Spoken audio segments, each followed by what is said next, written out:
உலகத்துல பல மாற்றங்கள் நடந்துட்டு இருக்கும்போது, ஒரு மாற்றம் அப்படின்றது ரொம்ப சைலன்ட்டா நடக்குது. அது யாருமே கவனிக்கல. அது என்னன்னு பார்த்தீங்கன்னா, ஜாப் மார்க்கெட். இன்னைக்கு டிசிஎஸ் 12,000 பேரையும், அமேசான் 30,000 பேரையும் 2026ல லே ஆஃப் பண்ணியிருக்காங்க. அதுக்கு அவங்க மெயின் காரணமா 50% லே ஆஃப்க்கு அவங்க சொல்றது வந்து ஏஐ. இப்ப நான் உங்கள பயமுறுத்தணும்னு நினைக்க வேண்டாம்.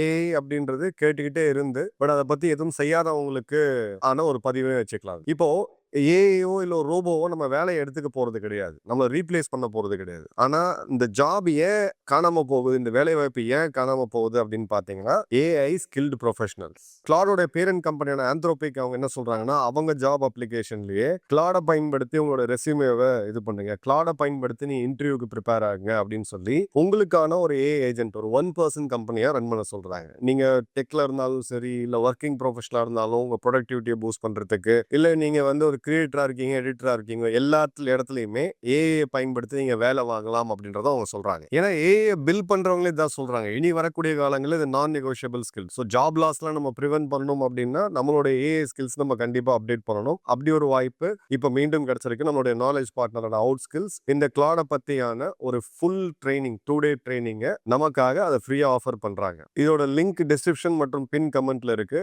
வரக்கூடிய சனி மற்றும் ஞாயிறு காலையில 10 மணில இருந்து 7 மணிக்கு இந்த ட்ரைனிங் அப்படின்றது நடக்குது. ஸோ நீங்க ஒரு ஒர்க்கிங் ப்ரொஃபஷனலா இருந்தாலும் உங்க ப்ரொடக்டிவிட்டியை பூஸ்ட் பண்ணி எப்படி நீங்க அதிகமா சம்பாதிக்கலாம். இல்ல நீங்க வந்து ஒரு நிறுவனத்தோடைய தலைவரா இருக்கிறீங்க, உங்களுடைய ஓன் பிசினஸா இருக்குன்னா கிளாட பயன்படுத்தி உங்களுடைய ஒரு 1% கம்பெனி எப்படி ரன் பண்ணலாம். இல்ல நீங்க ஒரு ஃப்ரீலான்சரா இருக்கீங்க அப்படின்ற போது உங்க கிளைண்ட் ஸ்கிராப்பிங்க கரெக்டா பண்ணி ஒரு ஹை வேல்யூ கிளைண்ட்டுக்கு எப்படி நீங்க எஃபெக்டிவா கொடுக்கலாம் அப்படின்ற ஒரு கம்ப்ளீட் பயிற்சியை கொடுக்குறாங்க. இப்போ நீங்க டெக்ல இருக்கீங்களா நான் டெக்ல இருக்கீங்களா அதை பத்தி இல்ல, உங்களுடைய யூசேஜ் ஸ்பெசிஃபிக்கா கிளாட் சென்ட்ரிக்கா இந்த ட்ரைனிங்கை வந்து பயன்படுத்துறாங்க. இந்த வாய்ப்பு மீண்டும் மீண்டும் வராது. ஸோ மறக்காம பார்ட்டிசிபேட் பண்ணுங்க. அதுல லிங்கை வந்து நம்ம டிஸ்கிரிப்ஷன்லயும் பின் கமெண்ட்லயும் கொடுத்துருக்கோம். இதுல ரெஜிஸ்டர் பண்ணிட்டு அந்த வாட்ஸ்அப் குரூப்ல ஜாயின் பண்ணுங்க. ஏன்னா அதுல தான் உங்களுக்கு அதான் ரெகுலர் அப்டேட்ஸ் அப்படின்றது கிடைக்கும்.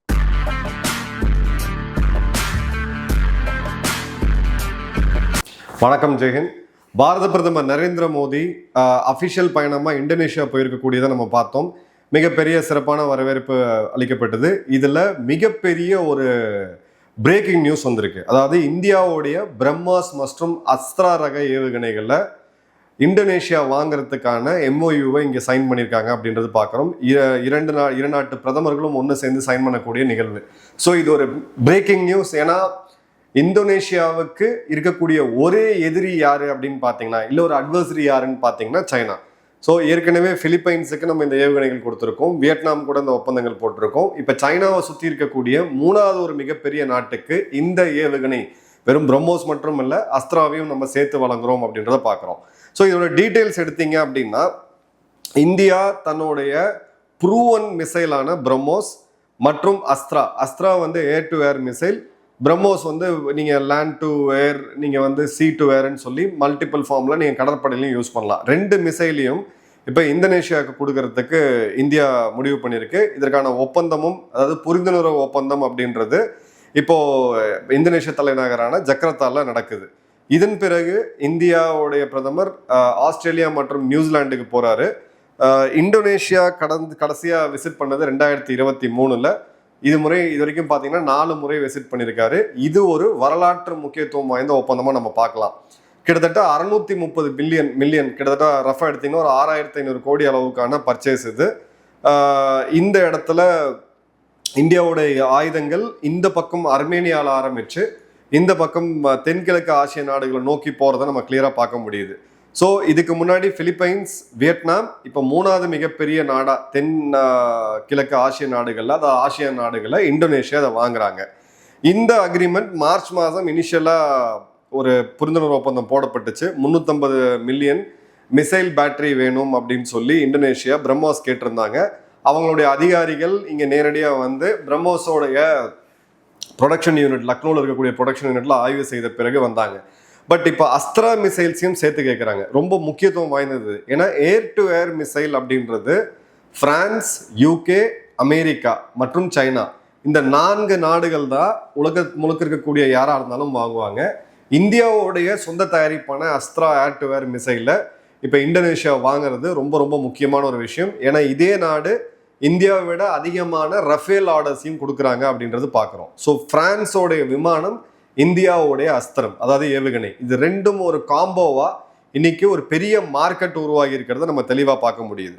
ஸோ அஸ்த்ராவுடைய இன்டகிரேஷன் அப்படின்றது சுகோய் 30 MK இந்திய விமானப்படையிலையுமே நம்ம இதில் தான் இன்க்ளூட் பண்ணியிருக்கிறோம். அவங்க கிட்ட சுகோய் 30 MK ஃபைட்டர் ஜெட்ஸ் ஒரு 16 இருக்கு. அந்த 16ல் இதை இன்டகிரேட் பண்ணுவாங்க. பாரத் டைனமிக் லிமிடெட்ஸ்ன்னு சொல்லக்கூடிய BDL அரசு நிறுவனம் இந்த கான்ட்ராக்டை எக்ஸிக்யூட் பண்ணுவாங்க அப்படின்றத பார்க்குறோம். இது ரொம்ப முக்கியமான விஷயம் இதில் என்ன அப்படின்னு பார்த்தீங்கன்னா, இந்த ஆயுதங்களை இப்போ இந்த நாடுகள் கான்ஃபிடென்ட்டாக வாங்குறதுக்கான காரணம் என்ன? உதாரணத்துக்கு தேஜஸ் நம்மளுடைய போர் விமானம் இன்னி வரைக்கும் அது வந்து குத்துயிரும் கொலையுரமா போயிட்டு இருக்கக்கூடியதை நம்ம பார்க்க முடியுது. ஸோ மலேசிய அரசாங்கம் ஒரு விமானம் வாங்கணும்னு சொல்லி ஒரு கான்ட்ராக்டை ரெக்வஸ்ட் ஃபார் இன்ட்ரெஸ்ட்டை கொடுக்கும் பொழுது 2 முக்கியமான ஆசிய நாடுகள் அதில் போட்டி போடுறாங்க. ஒன்று தென்கொரியா, இன்னொன்று இந்தியா. இந்தியாவோட விமானங்களை அவங்க நிராகரிச்சாங்க. காரணம் என்னன்னா, அது பேட்டில் ப்ரூவன் இல்லை, அதில் இருக்கக்கூடிய சப்ளை செயின் இஷ்யூஸ் எல்லாமே. பட் இந்த இடத்துல அஸ்த்ரா மற்றும் பிரம்மோஸ் ரெண்டுத்தையுமே அவங்க வாங்குறதுக்கான காரணம் என்னன்னா, ஆஃப் சிந்தூர்ல அதுக்கு கிடைத்த ஒரு மிகப்பெரிய வெற்றி, ஒரு வலிமையான சைனீஸ் ஏர் டிஃபென்ஸ் சிஸ்டத்தை முறியடிச்சு டார்கெட்ஸை துல்லியமாக தாக்கி ஒரு மிகப்பெரிய இராணுவத்தை 3 நாட்களில் சரணடையக்கூடிய அளவுக்கு வச்ச அந்த வெப்பன்ஸ் வந்து இவங்க பேட்டில் ப்ரூவனாக பார்க்கறதுனால இதுக்கு ஒரு புது மார்க்கெட் மிகப்பெரிய லெவலில் உருவாகி இருக்குது அப்படின்றத நம்ம பார்க்குறோம். ஆப்ரேஷன் சிந்தூர் இதுக்கான மிகப்பெரிய ஒரு முக்கியமான ஒரு காரணம் இதுக்கு.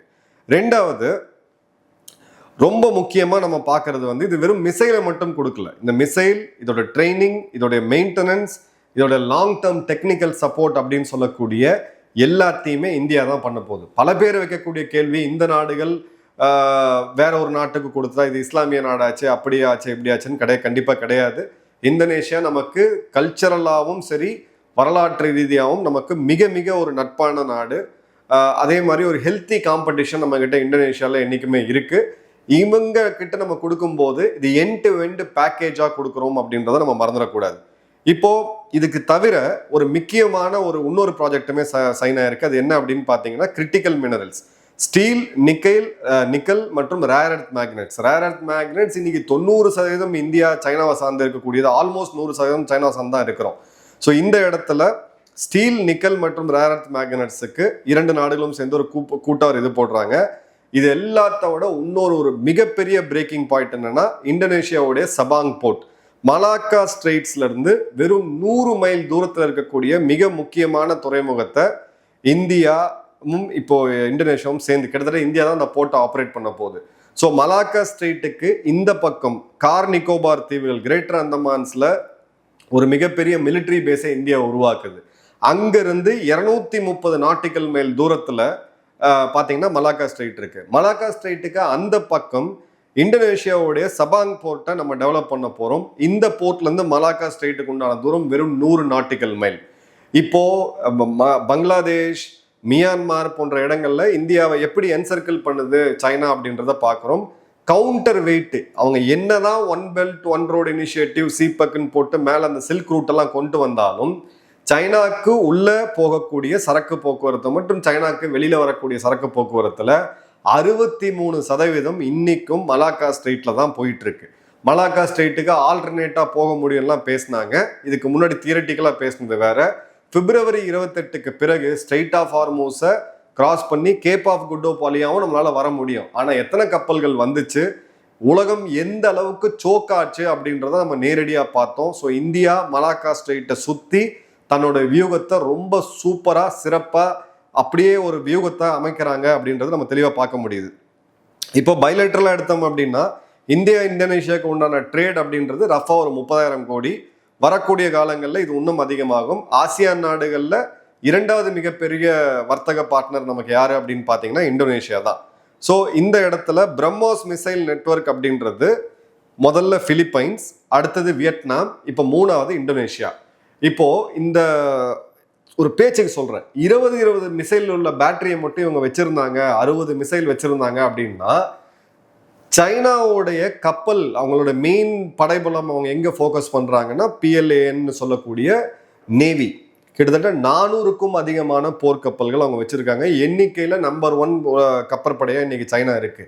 அதை கவுண்டர் பண்றதுக்கு இத்தனை மிசைல்ஸை க்ளோஸா வைக்கும்போது, குறிப்பா பிலிப்பைன்ஸ் நல்லா கவனிங்க, பிரம்மாஸையும் வச்சிருக்காங்க, அமெரிக்காவுடைய டமஹாக் மிசைல்ஸையும் கொண்டு போய் அங்கே பேஸ் பண்ணி வச்சாங்க. அதன் பிறகு அந்த சைனா ரொம்ப அஜிடேட் ஆன பிறகு சரி கொஞ்சம் காம்ப்ரமைஸ் பண்ணலான்னு சொல்லி அதை விளக்குன சில நிகழ்வுகள்லாம் நம்ம பார்த்தோம். வளைகுடா போகிற அந்த மிசைல்ஸை ரீடிப்ளாய் பண்ணாங்க.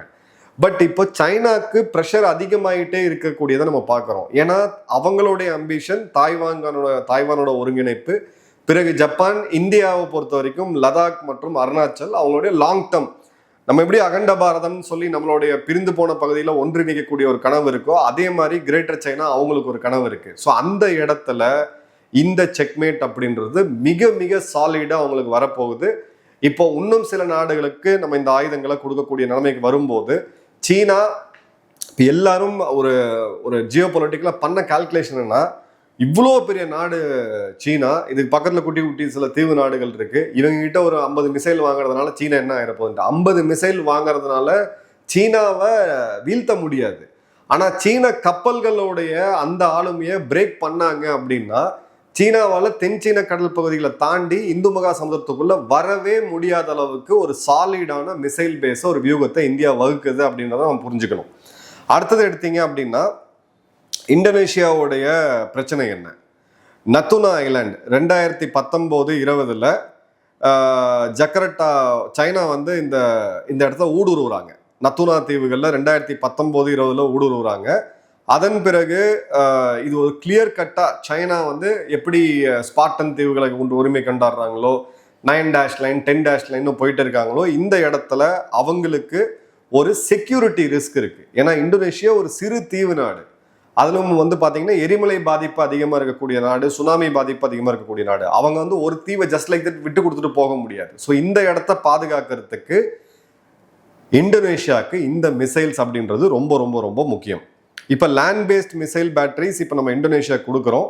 அதே மாதிரி பார்த்தீங்கன்னா சைனாவை ஒரு கிரே ஜோன் வார்ஃபேரை நோக்கி நம்ம இங்கே புஷ் பண்ணிட்டு இருக்கோம் அப்படின்றத பார்க்குறோம். இப்போ இந்தோனேஷியாவுக்கு எதிராக அவங்க ஒரு ஏர் டிஃபென்ஸ் வச்சாகணும், வியட்நாமுக்கு எதிராக வச்சாகணும், பிலிப்பைன்ஸுக்கு எதிராக வச்சாகணும். அது ஏற்கனவே வீழ்த்தப்பட்ட ஒரு ஏர் டிஃபென்ஸ், அதுவும் நல்லா தெரியும். இந்த மிசைலை எப்படி பயன்படுத்தணும், போர் யுக்திகள் கண்டிப்பாக இந்த நாட்டுக்கு வந்து இந்த நாடுகளுக்கு 3 நாடுகளுக்கும் இந்தியா கற்றுக் கொடுக்கும். ஸோ சைனா ஒரு தெளிவான ஒரு பேக் ஃபுட்டுக்கு போகிறாங்க. இப்போவும் ஃபேர் டு த வேர்ல்டுன்னு நம்ம பார்த்தோம்னா சைனா இந்தியாவை ஒரு கடுமையான அழுத்தத்துக்குள்ளே கொண்டு வருது. ஆனால் கடந்த ஒரு 5-6 வருடங்களாக தான் நம்ம எதிர்கதம் எடுத்து வச்சு அந்த தன்மையை முறியடிச்சு அவங்கள சுற்றி ஒரு வியூகம் அமைக்கக்கூடிய ரியல் லைஃப் சுச்சுவேஷன்ஸை இப்போ நம்ம பார்க்குறோம். அதே மாதிரி சபாங் போர்ட் எடுத்தீங்கன்னா இந்தியாவுடைய கிரேட்டர் நிக்கோபார் போர்ட்டு, அதுக்கப்புறம் பார்த்தீங்கன்னா மலாக்கா ஸ்ட்ரைட், மலாக்கா ஸ்ட்ரைட்டுக்கு அந்த பக்கம் இருக்கக்கூடிய சபாங் போர்ட். இப்போ இந்தியாவுடைய ஆக்ட் ஈஸ்ட் பாலிசியில் ரொம்ப தெளிவான ஒரு கிரெடிபிளான ஒரு காம்பேட் டெஸ்டடான ஒரு டிஃபென்ஸ் எக்ஸ்போர்ட்டராக இந்தியா உருவாகி இருக்கு இந்த நாடுகளுக்கு. இப்போ இந்த நாடுகள் ஆயுதம் வாங்கணும்னா எங்கே போகணும்? இப்போ கம்போடியா பார்த்தீங்கன்னா சைனாட்டிருந்து வாங்கினாங்க. தாய்லாந்து கம்போடியா யுத்தத்தில் அந்த ஆயுதங்களோட நிலைமை என்ன ஆச்சு அப்படின்றத பார்த்தோம். ஸோ இப்போ ஒரு ஆல்டர்னேட்டாக பேட்டில் ப்ரூவனான பட் ஒரு கம்ப்ளீட்டான வெப்பன் எக்யூப்மெண்ட்ஸ் இல்லை கொடுக்க முடியாது இந்தியாவால், நம்ம ஒன்றும் அதில் தன்னிறைவு பெறல. பட் மிசைல்ஸ்ல ஒரு சாலிடான ஒரு எக்ஸ்போர்ட் ஆப்பர்ச்சுனிட்டியை நம்ம தெளிவாக பார்க்குறோம். இப்போ எக்கனாமிக்கலாக பார்த்தோம்னா 2014 686 கோடி இருந்த நம்மளோட ராணுவ ஏற்றுமதி இன்னைக்கு 24,000 கோடியா உயர்ந்திருக்கு. 34 மடங்கு உயர்வு இந்த 10 வருடத்துல. இது பெரிய அச்சீவ்மெண்ட்டா அப்படின்னு கேட்டிங்கன்னா இது கண்டிப்பாக பெரிய அச்சீவ்மெண்ட் கிடையாது. ஏன்னா பேஸ் ரொம்ப ரொம்ப சின்னது. இதுக்கு மேலே நம்ம எப்படி வளர்றோம்? இந்தியாவுடைய ராணுவ தளவாடங்கள் ஏற்றுமதி அப்படின்றது கிட்டத்தட்ட ஒரு $50 பில்லியன் வரணும். அதுதான் வந்து இந்தியாவோட உண்மையான வளர்ச்சி. அதுக்கான பொட்டன்ஷியல் இந்தியாட்ட இருக்கு. ஸோ நம்மளுடைய நிஃப்டியோடைய ஸ்டாக் மார்க்கெட்டோடைய டிஃபென்ஸ் இண்டெக்ஸ் பார்த்தீங்க அப்படின்னா சடனாக ரைஸ் ஆகுது. So Bharat dynamic limiteds, BrahMos aerospace 2 நிறுவனமே ரொம்ப சூப்பராக பண்ணியிருக்காங்க அப்படின்றத பார்க்குறோம். ஸோ டெக்னிக்கல் ஆங்கிளில் பார்த்தீங்க அப்படின்னா இந்த அஸ்த்ரா மிசைல் அப்படின்றது ஒரு சாலிட் ராக்கெட் மோட்டர் கொண்டது, beyond visual range missile, 80 to 110. Astra mark 2 இப்போ இந்திய விமானப்படை வாங்க போறாங்க. இந்திய விமானப்படை சோதிச்ச பிறகு, ஏன்னா இப்போ நல்லா கவனிங்க, அஸ்ட்ரா மேக் 1 தான் நம்ம கொடுக்குறோம், மேக் 2 கொடுக்கல. எந்த நாடுமே லேட்டஸ்ட் இதை கொடுக்க மாட்டாங்க. ஸோ அஸ்ட்ரா மேக் 3 நோக்கி போகும்போது இந்த 3 நாடுகளுடைய விமானப்படைக்கு கிட்டத்தட்ட 180 to 200 கிலோமீட்டர் தள்ளி போய் தாக்கக்கூடிய அந்த வலிமையும் கிடைக்கும். அப்படின்ற போது அதுவுமே நமக்கு ஒரு பெரிய அட்வான்டேஜை சைனாவுக்கு எதிராக வைக்கிறதுக்கு கொடுக்கும். ஸோ பிரம்மோஸோடைய ஃபர்ஸ்ட் கஸ்டமர் பிலிப்பைன்ஸ், 2வது வியட்நாம், மூணாவது இப்போ இந்தோனேஷியா, நாலாவதா பார்த்தீங்க அப்படின்னா மலேசியா இன்லைன்ல இருக்கு. என்ன நடக்குது அப்படின்றத இப்போ வெயிட் பண்ணி பார்க்கலாம். இப்போ இந்த முக்கியமான பாயிண்ட்ல அடுத்த பயணம் நியூசிலாந்து போறாரு. ஸோ நியூசிலாந்து மற்றும் ஆஸ்திரேலியாவுக்கும் காமன் எனிமி யாரு அப்படின்னு பார்த்தீங்கன்னா சைனா தான்.